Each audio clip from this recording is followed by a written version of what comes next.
Bienvenue dans cette nouvelle vidéo consacrée à notre bilan de notre première année autour de l'Europe, et celle-ci est consacrée au budget, un sujet qui intéresse beaucoup. Nous-mêmes, avant de partir, on se demandait quel budget il fallait prévoir pour un tel périple de 1 an autour de l'Europe. Et on va vous exposer du coup dans cette vidéo déjà combien on a dépensé au total sur cette première année. Mais avant ça, on va vous détailler finalement quelles ont été les dépenses au fil des mois et au fil des pays. Et surtout, les principales catégories de dépenses. Et vous savez que nous, on aime bien aussi vous donner des astuces. On va aussi vous expliquer quels enseignements on a tirés de cette première année et qu'est-ce qu'on va faire pour essayer de mieux gérer notre budget sur la deuxième année. Donc ça, ce sera plutôt à la fin de la vidéo.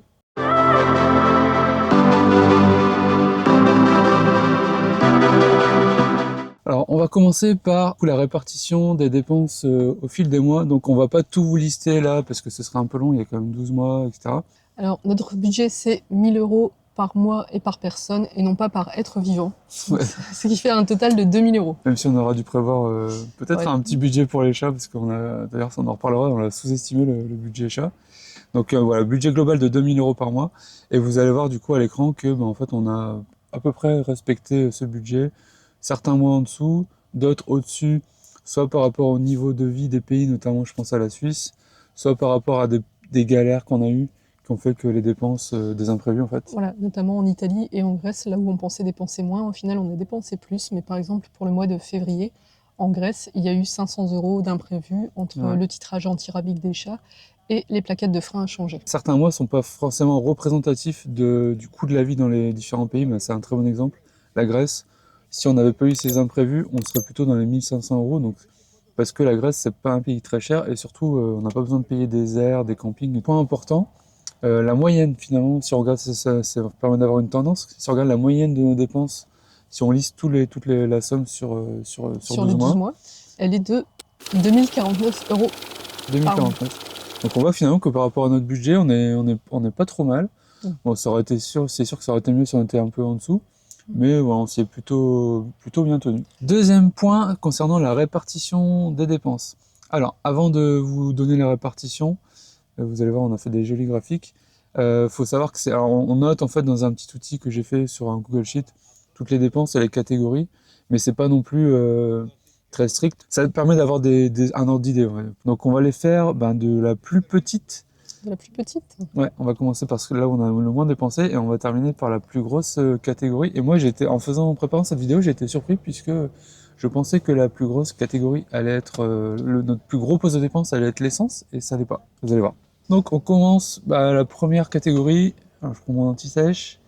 C'est tout ce qui concerne l'entretien et la réparation du van. Alors là, c'est pareil. En fait, il y a une petite subtilité parce que ça paraît une petite catégorie, mais en fait, il faut savoir qu'on avait une cagnotte à côté et c'est là qu'on a pioché quand il y avait des grosses réparations à faire sur le van. Plus des imprévus. En fait, Des imprévus, on a ouais. expliqué ça dans la vidéo justement sur si on avait su, que je vous mettrai là-haut.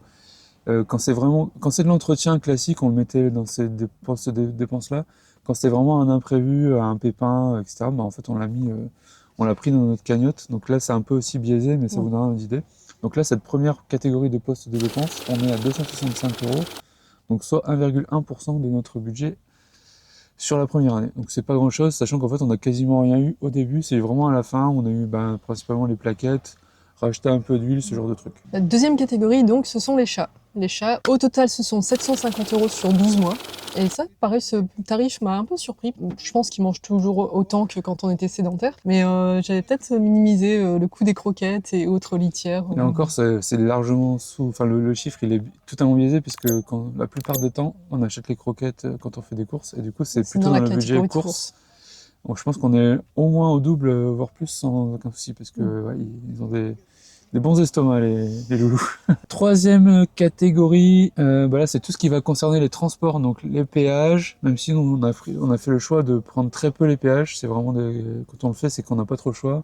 Mais aussi tout ce qui est ferry. Et là, du coup, on a eu un ferry très cher pour passer de l'Italie à la Grèce. Les vignettes, certains pays, notamment la Suisse, faut acheter une vignette, l'Autriche. Enfin, vous n'êtes pas obligé, mais si vous voulez prendre l'autoroute, on aller un peu plus vite. On l'a fait en Suisse, on l'a fait en Autriche, mais on l'a pas fait en Slovénie. Et ça a très bien été. Et les transports en commun aussi, oui, là-dedans. Donc, dans les grandes villes, les bus, les métros, voire quand on prend le train. Donc là, on est à 1396 €, soit 5,6% de notre budget. Donc là, ça commence à faire beau petit budget quand même, Ouais. sur 12 mois, donc ça fait un peu plus de 100 € par mois. Autre poste de dépense, donc les activités. Et là, on englobe tout ce qui est musée, enfin ce qui est activité sportive aussi, ça arrive. Sportif, oui, les randonnées quand il faut payer par exemple le télésiège, ou juste l'entrée, ou l'entrée des parcs nationaux, enfin ce genre de trucs. Et bien là, on est à 1788 €, soit 7,1% du budget. Mais après, est-ce qu'on parle de la subtilité? C'est que moi, je ne paie pas les entrées. Bon, on peut en parler parce que je pense qu'effectivement... Donc moi, j'ai une carte mobilité inclusion, parce que j'ai une sclérose en plaques. Et comment dire, du coup, je ne paie pas les entrées dans certains musées. Enfin, dans de nombreux pays, je ne paie pas les entrées Voilà, dans les j'allais musées. dire parce que ça dépend des pays, même des fois de personnes. Il y a des personnes qui sont un peu plus réticentes. Ouais, je vais pas m'étaler là-dessus parce que je vais m'énerver à ce genre de trucs, oui. Parce que le handicap d'Alice n'est pas forcément très visible et c'est problématique. Ça commence à se voir quand même. Ça dépend, mais Ça commence à se voir quand même. elle n'est pas en fauteuil roulant et tout. Et oui, du coup, s'il n'y avait pas ça, clairement, bon, ça dépend des pays. Il y a des pays comme la Suisse où on a du tout payé.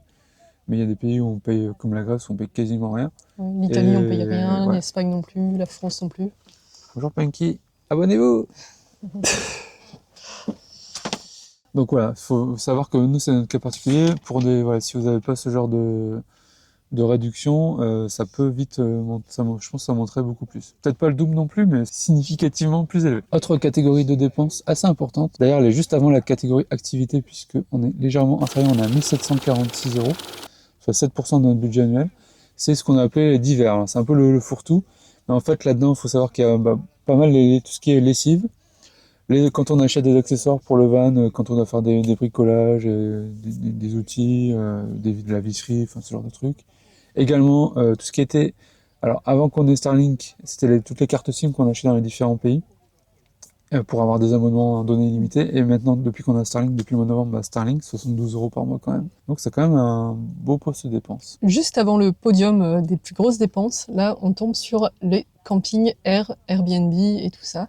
Tout ce qui est le logement au sens très large. Voilà. Ce poste de dépense, c'est plus de 3000 € et c'est à peu près 13% du budget. Donc c'est comme son nom l'indique, c'est pour les campings, les airs. Quelquefois les Airbnb, ça nous est pas arrivé souvent. Tiens, ça d'ailleurs c'est un truc qu'on pensait plus faire avant de partir et finalement qu'on n'a pas fait tant que ça. Et là clairement ça dépend des pays en fait, et surtout tout ce qui est camping et aire de service pour les camping-cars. Il y a des pays comme la Grèce où on a quasiment jamais payé de camping, etc. Et il y a des pays où en fait, par rapport à la réglementation, c'est obligatoire. Je pense notamment, ou quasi obligatoire, la Slovénie, la Suisse et tout. Et là, ça peut vite, quand on est sur 30-40 € par nuit, voire 50 € si les campings sont assez chers, ça peut vite chiffrer. Hein, et notamment quand on est dans les grandes villes, on se met en camping. Donc là, ça chiffre le camping, les transports en commun. Et aussi, là-dedans, il y a aussi les parkings. On va rentrer dans le top 3. Sur la 3e place du podium, comme je vous disais, moi j'étais un peu surpris, c'est l'essence, puisqu'on a dépensé 4585 € en essence, soit 18,3% de notre budget. Bon, c'est énorme, mais ça va encore. Mais j'ai envie de dire que c'est la petite subtilité, c'est qu'on a choisi de pas aller vite en fait. C'est pour ça qu'on est parti sur 2 ans. Et du coup, l'essence n'est pas sur la première marche du podium, parce que justement, c'est lissé, on reste plus longtemps dans certains endroits, et du coup... Quand on a fait la moyenne justement du nombre de kilomètres parcourus, on était à 70 km par jour. 77 km par jour précisément, puisqu'on a fait 27 792 km. Donc sur un an, c'est relativement... C'est mesuré, on va dire. C'est que on a vu d'autres voyageurs qui faisaient 40 000 km pendant un an, voire plus. 77 km par jour, quand on réfléchit comme ça de façon moyenne, c'est pas énorme. Et ça nous permet quand même d'avoir une consommation d'essence. Alors c'est quand même beaucoup, hein. Oui. Mais ça reste mesuré puisque, en plus, notre fourgon consomme à peu près entre 9 et 10 litres au 100. Donc, c'est pas énorme. Ce qui explique effectivement que c'est pas... Moi, quand on est parti, j'étais persuadé que ça allait être le premier poste de dépense. C'est pas du tout. On va passer... au deuxième. Donc, le deuxième poste de dépense. Mais là, c'est une très bonne transition parce que, justement, quand vous partez avec un gourmand, qui a besoin de ses petits goûters, par exemple. Je peux être coupable. Et donc, le deuxième poste de dépense, c'est les restaurants, snacks et cafés, qui représentent un peu moins de 5000 €, soit presque 20% du budget. Mais après, là, on compte vraiment tout ce qui est restaurant. Enfin voilà, parce qu'il n'y a pas que les petits goûters. C'est vrai qu'on aime bien aller au restaurant. Ouais, c'est vrai qu'on s'est peut-être un peu lâché en Italie. Oui. Oui. Là, clairement. On assume, mais oui, Clairement. on a craqué, oui. Parce que autant en Suisse, on a su vraiment être raisonnable, mais autant en Italie, là, on a craqué. Bah, Donc, c'est aussi pour ça qu'on est resté longtemps en Italie, c'est on voulait aussi profiter de la gastronomie. Et juste pour préciser, bah, il y a évidemment les restos, mais aussi tout ce qui est quand on achète, par exemple, on se prend des cafés, des bières, des apéros en terrasse, ou quand on achète des petites pâtisseries justement même si on les mange dans le van plus tard, hein, oui, on très est dedans. important, les petites pâtisseries. Les goûter, goûter c'est la vie. Donc ouais, c'est un gros poste de dépense. Mais franchement, voilà, c'est aussi un choix, je pense. On pourrait faire beaucoup moins, et du coup, ce serait un peu reporté Ça veut dire ne pas prendre de goûter? le premier poste de dépense que vous allez avoir juste après. Mais finalement, voilà, tant qu'on reste dans notre budget, on n'a pas explosé notre budget, donc ça va. On continue les goûter. Ouais. Et du coup, je vais terminer par le top 1, première place du podium. Donc là, je pense que vous avez peut-être un peu deviné ce que ça allait être. Bah, c'est tout ce qui est les courses. Puisque là on est à 6207 €, donc soit presque 25% de notre budget. C'est pas étonnant puisqu'on fait quand même la majorité de nos repas dans le fourgon, même si selon les pays, vous avez compris, on s'est fait pas mal de petits restos et tout. Et là-dedans, encore une fois, il y a aussi pas mal de choses qui sont, je pense, qui auraient dû être dans les autres catégories. Donc ça explique aussi la grosse part de ce poste de dépense. Donc voilà pour cette répartition. On espère que ça vous sera utile parce que nous, c'est quelque chose qu'on aurait bien aimé avoir avant de partir, de savoir un petit peu comment se répartit les dépenses et combien prévoir en fait. Alors évidemment, ça dépend de chacun, hein. Il y a peut-être des gens qui vont pas du tout vouloir faire de resto, d'autres qui vont peut-être vouloir faire plus d'activités, ou l'inverse, voilà. Voilà. Ou par exemple, moi, je prends pas de goûter. Donc, si on était pareil, il n'y aurait pas d'un poste de dépense goûter aussi important. Et il est temps de vous dévoiler combien on a dépensé au total sur notre première année. Roulement de tambour. C'est 24 593 €, donc ce qui fait divisé par 12, 2049 €, comme on l'a vu en moyenne. Donc bon, c'est un chiffre, quand on l'a calculé là pour préparer cette vidéo, on se dit waouh quand même. Mais au final, en prenant un peu de recul, déjà on est dans les clous par rapport à ce qu'on avait prévu, donc ça c'est quand même une très bonne nouvelle. Mais aussi, quand on regarde par rapport à notre vie d'avant et combien on dépensait tous les mois, pas parce qu'on avait un style de vie fastueux, mais juste on avait un appartement, un loyer à payer, les factures d'électricité, Les factures d'eau. Internet, etc. Bah, au final, on dépensait bien plus que ça. Finalement, la vie nomade et le voyage en Europe, ça reste quand même, en termes de dépenses, on est quand même... Sur un style de vie moins élevé que la vie sédentaire, en fait. Exactement, ouais. Et autre point par rapport à ce chiffre, une réflexion qu'on s'est faite à plusieurs reprises avec Alice, c'est notre rapport à l'argent a beaucoup changé. Et finalement, parce qu'en fait, c'est tout bête à dire, mais finalement, notre budget, nos dépenses, c'est vraiment ce qu'on dépense au jour le jour concrètement. On n'a plus, à peu de choses près, il y a l'assurance du van, 2-3 bricoles, on n'a plus justement de prélèvements, de loyers, de machins, de trucs. Et au final, ce qui est ponctionné de notre budget, c'est ce qu'on dépense au jour le jour, au quotidien, quand on fait le plein et tout. Et moi, en tout cas, ça a changé beaucoup mon rapport avec... Dans la vie sédentaire, on a plus le nez sur ses comptes, en fait, à regarder quand est-ce que cette facture va passer, quand est-ce que ça va arriver, quand est-ce que c'est. Alors qu'en fait, là, on sait qu'on dépense ça, telle journée, puis après, c'est tout. Oui, exactement. Il y a plus vraiment de surprises, bonnes ou mauvaises. On n'est plus obligé de regarder quasiment tous les jours ce qu'on faisait un peu avant, notre compte en banque et tout, parce qu'on sait qu'il n'y a il n'y a pas de dépenses qui vont arriver de nulle part, ou qu'on n'avait pas pensé, tout à fait. Dernière partie, on vous avait promis de vous donner aussi quelques astuces par rapport à ce qu'on a retiré de ça, de ce budget-là, de ce qu'on vient dépenser, dans quel poste. On va s'améliorer, c'est même sûr, puisqu'on va faire un petit peu différemment, notamment pour les prochains pays qu'on a prévu de traverser. C'est qu'on va essayer, plutôt que de dire c'est vraiment 2000 € par mois, on va essayer d'adapter finalement ce budget. Alors c'est toujours difficile sans avoir été dans les pays, mais on va essayer par rapport à ce qu'on a lu, ce qu'on nous a dit et tout, d'adapter le budget au niveau de vie, en fait. Voilà. Si les pays sont réputés moins chers, le budget va baisser, ce sera plus de 2000 €, mais ce sera 1500 €. Et si les niveaux de vie sont plus élevés, ce sera plus de 2000, mais 2500 €. Mais avec pour avoir un ordre d'idée. Oui, voilà, ça là, c'est un ordre d'idée. Mais il y a une petite subtilité, parce que par exemple, la Grèce est réputée pour être un pays au niveau de vie un peu moins cher, et on a eu de très grosses surprises les premières fois où nous sommes allés faire des courses. Enfin, et même encore maintenant d'ailleurs. Parce qu'en fait, faire les courses en Grèce, ça coûte cher. Ça coûte cher, c'est à peu près comme la France en fait. Et par contre, les restos, c'est quand même moins cher, l'essence, c'est un peu moins cher, donc on sera et puis, comme on le dit, on a quasiment jamais besoin de payer des airs et des campings, donc ça se compense largement, mais oui, c'est pour ça qu'on dit c'est difficile d'estimer, mais on va essayer. Et aussi, pourquoi on va faire ça? C'est parce que les prochains pays, on va être dans les pays des Balkans, les pays un peu de l'Est, donc normalement, ce sera le niveau de vie moins cher. Mais on a prévu de terminer notre périple par les pays nordiques, et là, on sait, pour être déjà allé, que le niveau de vie est beaucoup plus élevé. Donc c'est aussi pour compenser, anticiper finalement ces pays qui vont être plus chers. Très grosses dépenses. Par exemple, la Pologne, on va essayer de dépenser 1700 euros, et finalement les 300 euros qu'on va gagner à ce moment-là, on va les reporter finalement sur les pays nordiques. Voilà un peu l'idée. Donc ça, on l'a pas trop fait parce que voilà, on s'est plus laissé porter, donc on va essayer de mieux gérer ça justement D'être pour un pas peu avoir... plus rigoureux, on va dire. Ouais. Donc fini les petits goûters. Écoutez, non, pas ça. Ça, c'est le poste de défense sur lequel on ne...